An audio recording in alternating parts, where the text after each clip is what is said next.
If you live in California, you should have gotten one of these. Quite literally, this is your ticket to saving our democracy, not just for California, but for the entire United States. This is your information about the special statewide election having to do with redistricting. Earlier this year, Trump told the Republicans in Texas that they needed to redraw all of their district maps in order to give Republicans 5 more seats in the Congress. That is not only illegal, but that is extremely unconstitutional and anti-democratic. BT Dubs, did you know that there's more Democrats in Texas than there actually are Republican?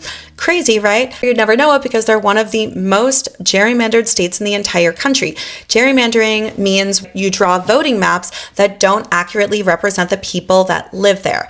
But Trump told all of the Republicans in Texas to do that because he is afraid of losing power. And he's afraid of losing power because he is the most unpopular president of all time. However, next year we have the midterm elections, and that would be when all of us voters go back to vote for our new congresspeople. Now, because he's the most unpopular president of all time, he knows that he would lose like a lot of support, and Republicans would then lose power in the Congress and potentially the Senate as well. So here in California, for our voter maps, we typically have a third-party independent commission that looks over our voting maps to ensure that every citizen is accurately represented. So Gavin Newsom is asking us, the voters, not just politicians, and forcing it upon us, but would we like to not have this independent commission temporarily for the next midterm election? This would potentially make up for the districts that Democrats were cheated out of in Texas.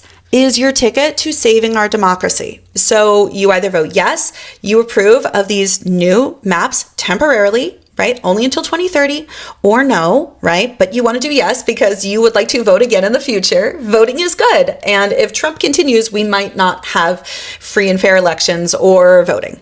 Just saying. Not being hyperbolic, that's what he has said on TV publicly. So October 6th, which is next Monday, y'all, you can vote by mail in certain drop-off locations that are open all over the place. Typically, they're at your public library. And then on October 25th, early voting begins. However, actual election day is on November 4th. Now, it's really important that we get out there and talk about this and do it. This is literally to save our democracy, and it's because Republicans have stolen and cheated so many positions all over the country, like independents and Democrats, who there already are more of in this country, are severely underrepresented in Congress and the Senate because of the gerrymandering that has occurred in so many states. This is our very small action that we can take to save our democracy, but also to make up for all of the seats lost and all of those other Americans that are being underrepresented.